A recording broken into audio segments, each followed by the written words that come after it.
we roll. You don't have to be quiet like that. This is the first time.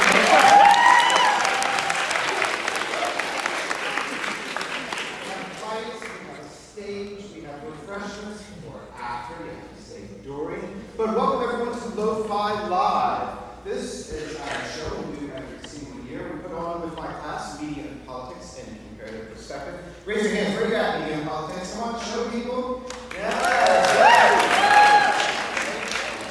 give all the shout outs to everyone in a little bit, but today we're going to have 1 hour show, podcast, very fast paced. 4 segments held by all of you students putting them on. We're going to do international trivia, we'll do top 10 lists. We'll do a little bit of polling and survey questions that we talked about. And then we'll do a Q&A section as well. And then after that, we will have a 1 hour meet and greet, just a social hanging out, get something to eat, talk, listen to some music, and basically be a nerd, because there's no other place in the world to be a nerd better than right here. Because realize, you took time out of your college day in New Orleans to come to something called Lofi Poli Sci to talk about international politics. That is so wonderfully, beautifully nerdy of you. Thank you so, so much. All right, that's right.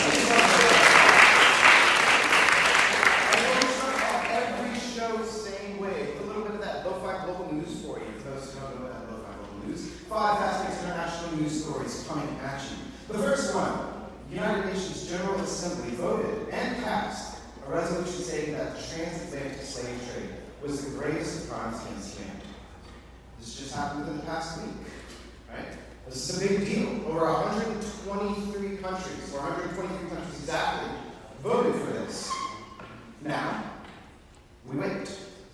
We sit. We ponder. The UN said something was horrible, but are they going to do something about it? The answer is, sadly, no. The United Nations is a diplomatic social club. It is not a government. Just because they say this was a grave crime that happened against humanity does not mean that the United Nations has the power to actually do anything about it. So while it is good news, it is, unfortunately, probably the end of that story. Although there is a little bit of hope. In the Assembly's passage of the bill, there's wording that if former colonizers would like to donate to a reparations fund, they can. And if former colonizers want to say they are sorry, they can as well. So if you want your country, wherever you are from, to apologize, you can petition government and get them to say sorry for the slave trade.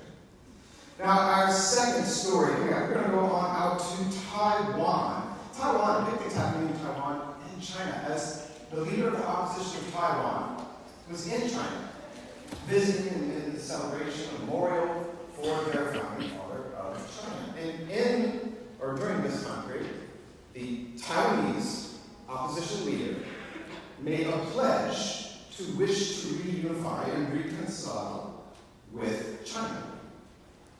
Now, if you're not really into international politics, I can understand all of us going to be saying, well, big deal, not a big deal. This is a massive deal, right?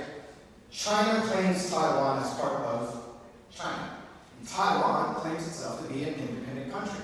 But when an opposition leader of Taiwan goes to China and says, actually, we kind of agree with you, that's a big statement. Because if one Taiwanese politician makes that statement, it's likely that more than one Taiwanese politician thinks that as well.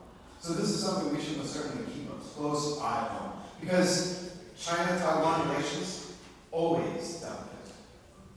Our next story, we're going to switch on over to Switzerland and Burkina Faso. And a question of a headline, why is Switzerland doubling down on Burkina Faso with a fresh $23 million investment? All right, I imagine almost everyone here knows about Switzerland, right? It's a place you go for chocolate and for skiing and a whole lot of other stuff. Sure, Switzerland's a wonderful place. But what about Burkina Faso? How many of you know anything about Burkina Faso? Got a bunch of big Burkina Faso fans in the house? Not so many. All right? Burkina Faso, West African country. An authoritarian West African country. That is run by a military junta, which is actually a military dictatorship. And it's not the nicest of dictatorships. Not that there are nice dictatorships, let me just say that there aren't many. But Burkina Faso right now is just coming off of a military coup where the government was ousted by a military unstable place right now. If you are looking for a good investment, somewhere to get a return on your money, and you're Switzerland, why does Burkina Faso say $23 million to you? Switzerland has so many great investments, and it's known for its financial sector. What do they have to gain from investing in a military authoritarian regime in Africa? That's a question. Let's see, at least one person has a potential answer. We're not to that portion of the show yet. This is something we're going to watch really closely over the next couple of years to see what is Switzerland actually going to get for this $23 million investment. Because it's not charity. The $23 million is for something. We just don't know what it is for yet. All right, now in our next one, we are going to move on to Australia. But really, it's Australia, it's France, it's India, it is all over the place. Australia recently banned kids who are under 16 from using the internet. From social media specifically, not the internet, but for social media. France has been toying around with this idea. India has been playing with this idea. The idea of countries all around the world are thinking, is there an age that's too young for children to use social media? And this isn't just a question that's happening around the world, it's happening here in the United States. There was just an article out about Massachusetts looking to say that children under 14 cannot use social media. And this really brings up a larger question, not just us thinking about who should be able to use social media or the internet or anything like this, but also who gets to decide who gets to use the internet or social media or the internet. Is it government? And in these cases, that's exactly what's taking place. Government is regulating the internet more and more around the world. And that is something we are going to get into as a topic of our show today. Our class is media and politics around the world.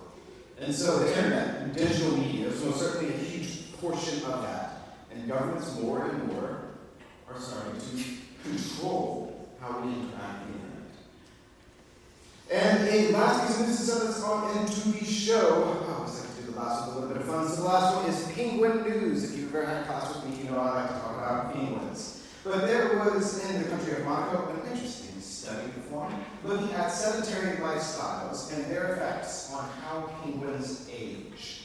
Because we need to know how penguins age in the wild versus in captivity. And what they found is looking at penguins in captivity who just, hang out all day, eat fish all day, just relax, just chill. They age, on average, 5 years faster than penguins who are in the wild. That's pretty crazy. But what's even crazier is the implications of the study. See, while this study was using penguins, they really would like to do this on humans. To see what are the effects of a sedentary lifestyle on human beings on aging. Could it be if we have a sedentary lifestyle that we will age 5 years faster compared to someone who, who runs a 10K? It could very well be. So penguin news, always keep up to date with it. And always go outside and play. Have fun, get out there in the world.